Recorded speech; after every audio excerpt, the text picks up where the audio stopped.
हे everyone, welcome और welcome back to Raksha Unplugged. कैसे हैं आप लोग? तो आज के इस वाले पॉडकास्ट में बात करने वाली हूँ अंशु के बारे में और फ्लैपी के बारे में। ऑल्सो मैं कुछ कमेंट्स का यहाँ पर रिप्लाई देने वाली हूँ जो कुछ प्यारे प्यारे अंधभक्त आते हैं। प्यारे प्यारे बोल रही हूँ क्योंकि कमेंट्स इतने भी बुरे नहीं थे, मतलब बोलने का या पूछने का तरीका सभ्यतादार था, तो इसलिए मैं उनको ऐसे नहीं बोलूँगी कि मतलब बुरे बुरे कमेंट्स, प्यारे प्यारे। और मैं इन कमेंट्स को इसलिए ले रही हूँ क्योंकि ये मेरा कंटेंट है। हाँ जी, आप मुझे कमेंट करके कहीं ना कहीं मुझे कंटेंट देकर जाते हो, तो क्यों ना हम इस पर बात करें। लंबी चौड़ी बात होगी, बढ़िया बढ़िया जो है व्यूज़ आएंगे, बढ़िया बढ़िया है ना डॉलर्स आएंगे, लेकिन हाँ उससे कमाएंगे जो उनके सपोर्टर्स होते हैं फ्लैपी मैडम के, उनके जो व्यूज़ आते हैं। तो ये तो कतई मत बोलना कि आप लोग उसके नाम पर उसके नाम पर, अगर हमें उसके नाम पर व्यूज़, अगर व्यूज़ ही खाने होते ना तो हम उनका सपोर्ट में वीडियो बना रहे होते जिसमें हमें कहीं ज़्यादा व्यूज़ आते। क्योंकि मैंने ये बहुत टाइम से नोटिस कर रखा है और मेरी ऑडियंस भी यही चीज़ बोलती है। कमेंट्स में कुछ लोग जो सपोर्ट मुझे करते हैं वो खुद ये चीज़ बोल कर जाते हैं कि अगर आप उसे सपोर्ट कर रही होती तो आपको बहुत ज़्यादा व्यूज़ आते, लेकिन आप इसको सपोर्ट ना करके सच्चाई का साथ दे रही हो, इसलिए आपके व्यूज़ कम हैं। तो जो लोग ये बात समझते हैं, जिनके वाकई में ऊपर का माला है, उनके लिए बहुत ज़्यादा धन्यवाद। तो चलिए आज का पॉडकास्ट हम स्टार्ट करते हैं। तो भाई मैंने कल देखा था, मतलब कल सुबह सुबह मैंने देख लिया था। मैंने जब ये वीडियो देखा था अंशु का, जो कि शॉर्ट्स आया था और एक उन्होंने कम्युनिटी भी लगाई थी, तो वो जब मैंने देखा था तो मैं कहीं बाहर के लिए निकल रही थी, मैं काफ़ी बिजी थी, तो पूरा दिन जो है मैं नहीं बना पाई पॉडकास्ट, और रात में जाकर मैं ये पॉडकास्ट रिकॉर्ड कर रही हूँ। तो मैंने तभी देख लिया था, लेकिन अब बना थोड़ा सा लेट रही हूँ, आप तक रिएक्शन थोड़ा सा लेट जा रहा है। तो हुआ क्या है कि कुछ आईडीज़ बनी हुई हैं जो कि फेसबुक पर हैं। एक्चुअली बहुत ज़्यादा स्मार्ट कुछ लोग होते हैं, उनको ये मालूम होता है कि कौन फेसबुक पर है, कौन फेसबुक पर नहीं है, तो उसके नाम से अकाउंट क्रिएट कर लिए जाते हैं और फिर वहाँ पर जो है गंदगी की जाती है या किसी का भी कंटेंट उठाकर जो है अपलोड करके उससे इनकम जनरेट की जाती है। तो जैसा कि आप सभी जानते हैं अंशु फेसबुक पर नहीं है, और फ्लैपी मैडम है कि नहीं यार ये मैंने नहीं देखा, आप लोग बताना मुझे है ना कि रियल अकाउंट है वहाँ कोई कि नहीं है। तो हुआ कुछ यूँ है कि किसी ने इनके नाम से आईडीज़ बना रखी थी, और बनाने के बाद ये लोग कर क्या रहे थे, मतलब ये जो बंदा है या बंदी है जिसने ये आईडी बना रखी थी, तो यहाँ पर क्या कर रहे थे कि यहाँ से अंशु और जो फ्लैपी मैडम है इनके कंटेंट को उठा उठाकर वहाँ पर अपलोड किया जा रहा था, और फिर क्या करना स्टार्ट कर दिया था, वहाँ पर गंदगी करनी स्टार्ट कर दी थी। जैसे कि आंटी जी की फोटोज़ वगैरह को लगा देना और फिर वहाँ पर हार चढ़ा देना, और ऐसा पहले फ्लैपी मैडम और उनकी बच्चियों के साथ भी हुआ है। और इन्होंने उस चीज़ को लेकर आकर लाइव भी की थी कि देखिए कुछ लोग ऐसे वीडियोज़ बना रहे हैं जो हमारे परिवार के बच्चों पर या किसी पर भी हार चढ़ा रहे हैं, और मतलब ये भी नाराज़ हुई थी काफ़ी ज़्यादा। हालांकि देखो वाईटी पर आप स्ट्राइक डाउन कर सकते हो, थंबनेल पर या किसी पर भी आप स्ट्राइक डालकर उस चैनल को टर्मिनेट करा सकते हो, लेकिन इन्होंने नहीं किया, पता नहीं क्यों नहीं किया था उस टाइम पर। और यहाँ भाई फेसबुक का थोड़ा सा माजरा अलग है, यहाँ पर अलग तरीके से चीज़ें वर्क करती हैं। हाँ लेकिन साइबर कंप्लेंट की जाती तो शायद वो चीज़ें कर दी जाती, मतलब जल्दी इनका अकाउंट टर्मिनेट हो जाता। अब रियल जब तक अकाउंट नहीं होता है ना, तो थोड़ी सी ये प्रॉब्लम्स आती हैं कि भाई आपका फेसबुक पर कोई रियल अकाउंट नहीं है तो आप कैसे किसी को कुछ बोल सकते हो, तो वो सारी बातें थी। तो जो इस बंदे ने क्या किया कि जैसे ही इन्होंने यहाँ पर पोस्ट डाली थी अंशु ने, और मतलब शायद उनके पड़ोसी भैया ने भी डाली है, तो जैसे ही ये पोस्ट आई, जैसे ही ये वीडियो आया, तो उन्होंने वो जो फोटोग्राफ्स पर मालाएं चढ़ा रखी थी ना, वो वाले उन्होंने कंटेंट को रिमूव कर दिया। लेकिन बाकी सारा कंटेंट उन्होंने पढ़ा रहने दिया था, वहाँ पर उन्होंने सारे जो कंटेंट है उसको रिमूव नहीं किया। और लगातार ये जो आईडी है वो क्या करती है, नाम चेंज कर देती है, कहीं मतलब अंशु का नाम लिख देना, कभी जो है फ्लैपी मैडम का नाम लिखकर, और वो मतलब बहुत ज़्यादा मतलब दिमाग से यहाँ पर खेला जाता है। जो लोग धुरंधर हैं इस चीज़ में वो बहुत अच्छे से जानते हैं कि किस तरीके से क्या करना है और किस तरीके से जो है व्यूज़ गेन करने हैं दूसरों का कंटेंट उठा उठाकर अपलोड कर करके। तो ये चीज़ें हो रही हैं जिसका जो है शिकायत कहीं ना कहीं अंशु ने की है आकर। और पड़ोसी भैया का भी एक वीडियो आया है, उन्होंने भी यही चीज़ बताई है कि जैसे ही ये पोस्ट आई है फेसबुक के ऊपर, वैसे ही कई लोग इनसे फ़ोन पर या फिर सामने से आकर पूछ रहे हैं कि क्या हो गया क्या हो गया। तो जब इनको पता चला कि कहाँ से ये सब बातें फैल रही हैं, तो शिकायत की गई, कम्युनिटी पोस्ट डाली गई और वीडियोज़ डाले गए। तो इधर से जो है पड़ोसी भैया का ये स्टेटमेंट आया है कि ना तो देखो इस साइड से उनको कोई पोक कर रहा है, ना उसके साइड से कोई इधर पोक कर रहा है। तो अभी जो चीज़ें हैं वो शांत हो चुकी हैं, तो क्यों दोबारा से वो सेम चीज़ें स्टार्ट करनी है? क्योंकि जैसे ही ये चीज़ें स्टार्ट होंगी तो ऑब्वियसली फिर से वही सारी कंट्रोवर्सी दोबारा से छिड़ जानी है। फिर से जो ऑडियंस है वो यहाँ कमेंट करेगी, वहाँ कमेंट करेगी। सबसे ज़्यादा मुझे ऐसा लगता है कि कई बार क्या होता है ना कि जिसको आप हेट करते हो और आपका जो फेवरेट ब्लॉगर होता है, अपने फेवरेट ब्लॉगर को सपोर्ट करने के लिए कई बार जो कमेंटर्स होते हैं, जो कमेंट करते हैं, जो ऑडियंस होती है, वो भी कई बार जो है कुछ ऐसे शब्द लिख कर आती है सामने वाली पार्टी को या कहीं पर भी, जिससे और ज़्यादा जो आग है वो भड़क जाती है। जैसे कि अंशु के जो पापा हैं उन्होंने एक वीडियो बना दिया था जहां उन्होंने कह दिया था कि आप गंदे गंदे कमेंट्स नहीं करिए, अगर आपको हमारा कंटेंट पसंद नहीं आता है तो मत देखिए, और जिसको मुझसे रिश्ता रखना है वो रखे, नहीं रखना है नहीं रखे। तो ये कहीं ना कहीं जो कमेंट आते हैं ना हेट वाले, ये वाकई में मतलब दिल के अंदर तक घुस जाते हैं और आपको जो है तहस नहस करने का काम करते हैं। खास करके उन लोगों को जिन्हें हेट झेलने की आदत नहीं होती है, या जिनको जो नए नए आए होते हैं सोशल मीडिया पर, या उनको कभी हेट नहीं मिला होता है, तो उनको ये चीज़ें ना डाइजेस्ट करने में बहुत ज़्यादा टाइम लग जाता है, एकदम से वो अफेक्ट आपको करता है। तो वो सारी चीज़ें हो जाती हैं, फिर ये कुछ का कुछ अर्थ का अनर्थ होता है ना, और फिर ये लड़ाइयाँ कहीं से कहीं पहुँचती हैं, और फिर दोबारा से वही जो वीर जी हैं उनके केस को खोलने की बातें करी जाने लगती हैं, और फिर वो जो गंदगी का सिलसिला है वो दोबारा से स्टार्ट हो जाता है। तो इस गंदगी से हर कोई डरता है, स्पेशली वो इंसान तो डरता है जो इस गंदगी को नहीं दोबारा देखना चाहता, या दोबारा से कंट्रोवर्सी या दोबारा से वही सेम चीज़ें नहीं देखना चाहता। अब जैसा कि आप देख ही रहे हैं कि आंटी जी की तबीयत सही नहीं रहती है, वो ज़्यादा परेशान रहती हैं कंटेंट देख देख कर, अपने परिवार के बारे में कुछ गलत सुन सुनकर, बहुत सारी चीज़ें हैं जो देख देख कर उनकी तबीयत सही नहीं रहती है। देख रहे थे कि अभी ये लोग मन बहलाने के लिए कुछ आउटडोर शूट के लिए भी निकले थे, जहाँ उनका थोड़ा सा मतलब मूड थोड़ा सा फ्रेश दिखा आंटी जी का। तो ये सब चीज़ें हैं यार, हर कोई मतलब धीमे धीमे धीमे धीमे चीज़ों से कहते हैं ना ओवरकम करने की कोशिश कर रहे हैं। वहाँ से फ्लैपी भी बहुत कोशिश कर रही है, ये बात तो माननी पड़ेगी कि कोशिश तो वो कर रही है कि दोबारा से उसे नेगेटिविटी में नहीं जाना पड़े, लेकिन लेकिन जो व्यूज़ हैं वो कहीं ना कहीं उसे नेगेटिविटी की ओर ले जाने का पूरा प्रयास करते हैं। मतलब यार वो कोशिश करती है कि मैं ना लड़ूं, मैं ना झगड़ूं, मैं कुछ ऐसा ना दिखाऊं, मैं कोई भी ऐसी कंट्रोवर्शियल स्टेटमेंट ना दूं, मैं कोई भी ऐसे क्लिकबेट थंबनेल ना लगाऊं। लेकिन जैसे व्यूज़ कम होने लगते हैं तो कहीं ना कहीं जो है उसके दिमाग में ये चीज़ें उबाल मारने लगती होंगी कि भाई अब तो करना पड़ेगा, अब तो कंट्रोवर्सी करना पड़ेगा। तो फिर से वही सेम चीज़ें स्टार्ट हो गई हैं। व्यूज़ थोड़े से कम है तो देखा गया था कि एक कोई थंबनेल था और कुछ टाइटल था जो पहले कुछ और था, लेकिन व्यूज़ कम होने की वजह से उधर पर टाइटल और थंबनेल चेंज कर दिया गया। खास करके हमने ये देखा है कि जब भी ये पूजा पाठ का कुछ दिखाती हैं, जैसे कि अभी बीच में ये 4 धाम गई थी अपनी पूरी फैमिली के साथ, वो किसी ने देखना पसंद नहीं किया था, उस पर बहुत ज़्यादा कम व्यूज़ आए थे, तो लोगों ने बहुत कम उस वीडियो को देखा था, तो इन्होंने वो वीडियो ही डिलीट कर दिया था। अभी ये रिसेंटली गई हुई थी रमण रेती, मैं सही नाम ले रही हूँ, अगर गलत ले रही हूँ तो आप लोग बताना, तो वहाँ ये गई हुई थी, तो वो वाले पे भी बहुत ज़्यादा इनके व्यूज़ नहीं आए थे, तो इन्होंने टाइटल और थंबनेल चेंज करके वहाँ ये दिखाया कि ये जो अपनी बेटी है उसको क्यों छोड़कर गई, क्यों उसको छोड़कर इनको जाना पड़ा। वो टाइटल और थंबनेल के साथ इन्होंने उस वीडियो को जो है अपडेट किया है।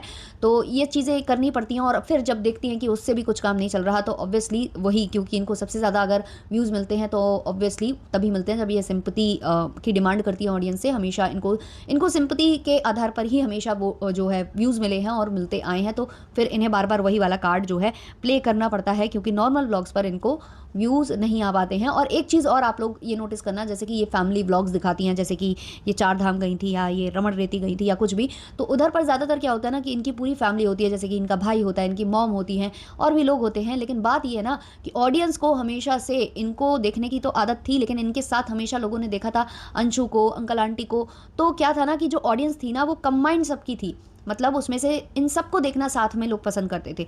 अब जब ये फैमिली तितर बितर हो गई है ना, तो हो क्या रहा है कि जो लोग अंकल आंटी और अंशु को देखना पसंद करते थे वो तो वहाँ जाकर देख लेते हैं, अंशु को अंकल आंटी को वहाँ देख लेते हैं। अब इनके व्लॉग में क्या होता है कि इनको तो थोड़ा बहुत कोई देख भी लेता है, लेकिन जब ये फैमिली के साथ आती हैं तो इनकी फैमिली को लोग बहुत कम ही पसंद करते हैं, जिस वजह से क्या होता है ना कि उस पर व्यूज़ कम आते हैं कि भाई हमें इनका फैमिली व्लॉग नहीं देखना। अगर ये अपना कुछ सिंपैथी काइंड ऑफ वीडियो बनाती हैं तो वो लोग देखना पसंद कर जाते हैं कि भाई ठीक है, क्योंकि वो उनकी आदत पड़ी है इनको हमेशा वैसे ही देखने की और इनको सिंपैथी देने की। तो यह जो है ना ऑडियंस की आदत होती है कि भाई हमें यही चीज़ देखना पसंद है, हम वही देखेंगे। तभी कारण है कि इनके जो भैया का जो चैनल है वो बहुत ज़्यादा अच्छा परफॉर्म नहीं करता है, क्योंकि इनके भैया और इनकी मम्मी से लोगों का उतना ज़्यादा अटैचमेंट नहीं है। शुरू से ही इन्होंने कभी भी अपने भैया या मम्मी का चैनल प्रमोट नहीं किया, आज भी नहीं करती हैं, तो लोगों को इतना ज़्यादा इंटरेस्ट उन लोगों में बिल्कुल भी नहीं है। और शायद ये भी नहीं है कि उनकी पर्सनैलिटी या उनके बोलने बात करने का तरीका भी ऑडियंस को उतना ज़्यादा भाता नहीं है, क्योंकि हर किसी का बोलने बात करने का या कैमरे पर खुद को प्रेजेंट करने का तरीका अलग होता है, जिसके हैबिट हो जाती है ऑडियंस को देखने की, या कुछ उसमें बात होती है जो वो देखना पसंद करते हैं। तो यहाँ से एक और ये उदाहरण मिलता है कि भाई जब उनकी खुद की फैमिली को उनके नाम से व्यूज़ नहीं आ रहे, तो रिएक्शन चैनल वालों को उनके नाम से व्यूज़ क्यों आएंगे मतलब रिएक्शन चैनल वालों को सिर्फ व्यूज़ इसलिए आते हैं क्योंकि उनके पॉइंट ऑफ व्यूज़ ऑडियंस को अच्छे लगते हैं, फिर चाहे इनके सपोर्टर हों और चाहे विरोध वाले हों। लेकिन हाँ, इनके सपोर्टर वाले जो ऑडियंस है वो ज़्यादा है, इसलिए जो सपोर्टिंग वाले चैनल्स हैं उनको ज़्यादा व्यूज़ आ जाते हैं, जो इनके विरोधी वाले चैनल्स हैं उनको व्यूज़ आते हैं कम। अब हम आ जाते हैं इनके जो कमेंटर्स हैं जो इनके अंधभक्त हैं जिन्होंने हमें कमेंट किया था। तो किसी ने मुझे कमेंट किया था कि मतलब वो उसके पति हैं, वो अपने पति के नाम पर अगर व्यूज़ लेती है तो तुमको क्या है, तुम मुझसे पहली बात तो ये जलने वाला शब्द मत लाया करो, है ना? फिर मैं कुछ बोल दूँगी तो आप लोगों को और ज़्यादा मिर्चियाँ लग जानी हैं और उनको भी लग जानी है। तो प्लीज़ ये जो जलने वाला स्टेटमेंट है वो मत लाया करो। आप लोगों से हाथ जोड़कर विनती है, ये आपके भले के लिए है, क्योंकि फिर मेरे मुँह से जो शब्द निकलेंगे वो बाण की तरह आप लोगों के हृदय में जो है ना चीर करके निकल जाएँगे। तो ये सिंपैथी वाला चीज़ मत बोलना। बस मैं इतना कहूँगी कि उसकी ऐसी सिचुएशन है ना कि कोई भी उससे जल नहीं सकता, कोई भी ऐसी लाइफ़ नहीं चाहता, कोई भी नहीं चाहता कि जिस सिचुएशन में वो हो तो दूसरा भी उस सिचुएशन में हो। दूसरा कोई भी नहीं चाहता कि अपनी फैमिली की इतनी-इतनी धज्जियाँ उड़ाओ, अपने चरित्र का ही मतलब झंडा लहरा दो, है ना? अपने ही ऐसे शॉर्ट्स वाले और वो अधनंगी जो फ़ोटोज़ हैं वो लगा दो। तो ये सब कोई नहीं चाहता है, इसलिए उनसे कोई नहीं जल सकता है। और इन्होंने हर एक रिश्ता खोया है, मतलब जो भगवान ने इनसे छीना वो तो छीना ही छीना।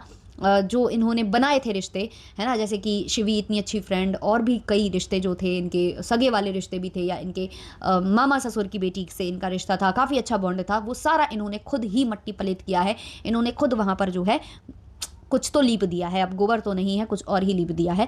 तो वैसा कोई नहीं चाहता है, वैसा कोई भी लाइफ, वैसी कोई भी ऐसी बिहेवियर, नेचर और ऐसे सिंपैथी काइंड ऑफ वो, क्योंकि मुझे सिंपैथी वाला तो बिल्कुल ही बहुत गंदा लगता है कि कोई मुझे सिंपैथी के आधार पर पसंद करे, या सिंपैथी के आधार पर अरे बेचारी, ये शब्द, मुझे बेचारी शब्द से ही नफरत है और मैं बिल्कुल भी इस वाली कैटेगरी में नहीं आना चाहती हूँ। इसलिए मैं उनसे कभी भी जल नहीं सकती और ना ही कोई उनसे जल सकता है, कोई भी नहीं जल सकता, है ना? जो उनके सपोर्टर हैं वो भी नहीं जल सकते, जो उनके विरोधी हैं वो भी उनसे नहीं जल सकते।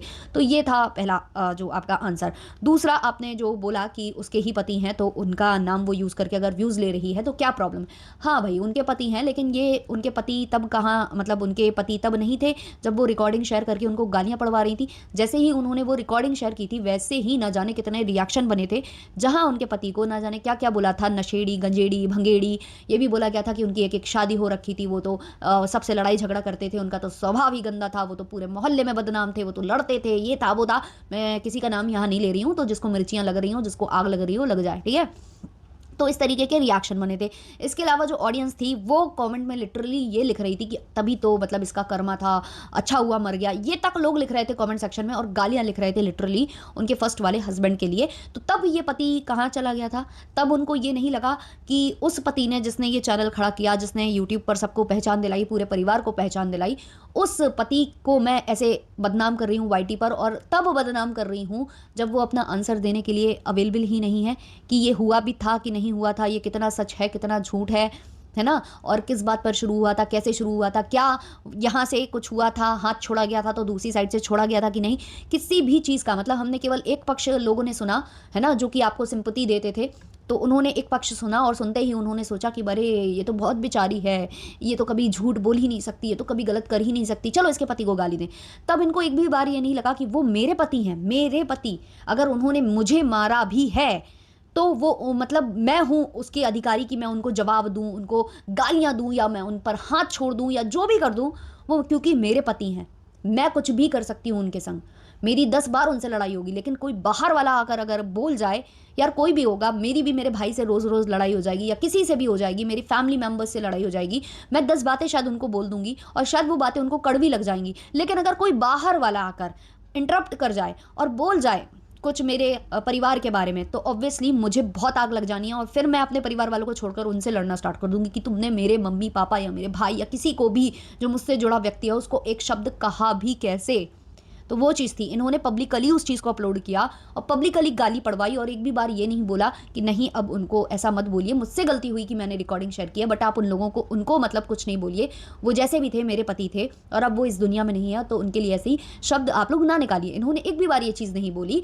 इवन अगर वो अभी भी चाहें, जैसे कि उन्होंने माफ़ी मांग ली अपने पहले वाले पति से, तो वो चाहती तो वो रिकॉर्डिंग डिलीट कर सकती थी, बट उन्होंने नहीं की। तो ये तो तर्क आप लोग देना मत कि वो उसके हस्बैंड है तो उसके नाम का व्यूज़ खा रही है। अगर उसके हस्बैंड थे, अगर इतना ही सब कुछ अच्छा था, तो वो उनको इस तरीके से बदनाम नहीं करती, उनको इस तरीके से गाली नहीं पड़वाती। और जिस पति को गाली पड़वाई है, गाली पड़वा कर भी व्यूज़ खाए, गाली पड़वा कर भी जो है अपनी सिंपैथी वाला सारे वोट्स लेकर चली गई, और आज जो है माफ़ी मांगने के बाद भी उन्हीं के नाम के व्यूज़ खाते हैं। तो ये तो भाई बहुत ही बेशर्मी की बात है, और इसको कॉल आउट किया जाएगा, कोई नहीं रोक सकता। अब आते हैं दूसरे अंधभक्त जीव पर। जिन्होंने मुझे कमेंट किया कि अगर तुम्हें उसका कंटेंट पसंद नहीं है, अगर तुम्हें पसंद नहीं है जो वो करती है, तो तुम उसे देखना क्यों नहीं बंद करती? तो तुम उस पर रिएक्शन दो ही नहीं, तुम उसे देखना ही बंद कर दो। दूसरा, जो तुम उसकी बेटी को लेकर बोल रही हो कि उसको काउंटिंग नहीं आती या कुछ नहीं आती, कुछ बच्चे मतलब धीमे-धीमे लर्न करते हैं, उनका जो लर्निंग प्रोसेस होता है वो स्लो होता है।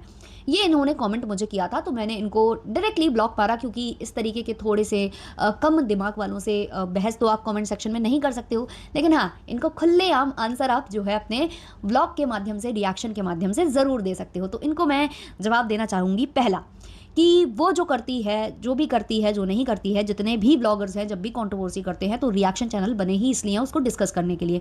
तो रिएक्शन चैनल वालों का ये काम है। अब वो उनके ऊपर है कि मतलब ब्लॉगर्स के ऊपर है कि वो कितना हमें कंटेंट दे रहे हैं, कितना नहीं दे रहे हैं। वो नहीं देंगे, हम किसी और पर बात करेंगे, तो वो हमें कंटेंट ना दे। आप ये कमेंट जाकर उनको करो कि इस तरीके की कंट्रोवर्शियल हरकतें ना किया करो, जिससे कि जो है तुम पर रिएक्शन ना बने। दूसरा, अगर समाज में कुछ भी गंदगी हो रही है या कुछ गलत हो रहा है या किसी को गलत दिखाया जा रहा है, अपने आप को स्वच्छ, साफ सुथरा, निर्मा जो साबुन है उससे धुला हुआ दिखाया जा रहा है और गलती पर गलती किया जा रहा है कुछ, तो कुछ ही लोग होते हैं जिनको वो गलतियां दिखाई देती हैं और उसको वो उजागर करने का काम करते हैं। अगर समाज में कुछ गंदगी फैल रही है तो हम आंख मूंद कर उस गंदगी को मिटा नहीं सकते हैं। हम जब तक उस पर आवाज़ नहीं उठाएंगे तब तक वो गंदगी शांत नहीं होगी। ऐसे तो बहुत सारे केसेस हुए हैं, जैसे कि रणबीर इलाहाबादिया ने स्टेटमेंट दे दिया, वो अभी जो है अनिरुद्धाचार्य जी ने बयान दे दिया। वो तो क्या करना चाहिए हमको? अपने कानों में रुई ठूंस लेनी चाहिए या आंखें बंद कर लेनी चाहिए? और ये जो गंदगी बोल कर जा रहे हैं, एक ऐसे स्टेटमेंट्स पास कर रहे हैं, उस पर हमें कुछ नहीं बोलना चाहिए। आपको अगर कुछ स्टेटमेंट देने हैं तो सोच समझ कर दो ना, बैलेंस्ड होकर दो ना। ये थोड़ी है ना कि उठाई जबान और दे मारी। तो भाई इन सब चीज़ों पर हम तो बात करेंगे, क्योंकि ये हमारे समाज में ही हो रहा है, ये ऑन सोशल मीडिया ही हो रहा है। तो कुछ गंदगी फैलेगी तो हम उस पर बात करेंगे, हम आंख नहीं मूंदते हैं। और अगर आपको वाकई में मतलब आप ऐसी सोच रखते हो कि उसका कंटेंट मुझे पसंद नहीं आ रहा तो मुझे आंख मूंद लेनी चाहिए, कुछ भी गंदगी हो रही है तो मुझे आंख मूंद लेनी चाहिए, तो फिर आपने क्यों नहीं आंख मूंदी? आप क्यों आए मेरे कॉमेंट सेक्शन में कॉमेंट करने की मत देखो, मत करो, मत करो? आप भी आंख मूंद लेते, आप भी कान में रुई ठूस लेते, आप मेरे वीडियो को वॉच नहीं करते। तो थोड़ा सा ना सोच समझ कर आना, क्योंकि यहाँ पर बहुत ही वैलिड पॉइंट्स उठाए जाते हैं। यहाँ एवं ही कुछ भी हवा में कुछ भी नहीं बोला जाता है। दूसरा, इन्होंने कहा कि कुछ बच्चे स्लो लर्नर होते हैं तो उसकी बेटी को अगर गिनती नहीं आती है तो कौन सी बड़ी बात है? हाँ, कोई बड़ी बात नहीं है अगर गिनती नहीं आती है। वैसे तो इतने साल के बच्चों को बहुत कुछ आता है, बहुत कुछ है ना, बहुत ही कुछ आता है। आप आसपास के बच्चों को पकड़ कर देख लेना, इस एज ग्रुप के, उन्हें बहुत कुछ आता है। लेकिन उनके माँ बाप सोशल मीडिया की दुनिया में ऐसे गुम नहीं होते हैं ना, तभी उनके बच्चों को आता है, क्योंकि ये बहुत ज़्यादा गुम हो चुकी हैं तो यही हालत होने वाली है। तो हाँ, कुछ बच्चे स्लो लर्नर होते हैं, तो ऐसे बच्चों को एक्स्ट्रा केयर, एक्स्ट्रा जो है इन बच्चों पर ध्यान देने की ज़रूरत होती है।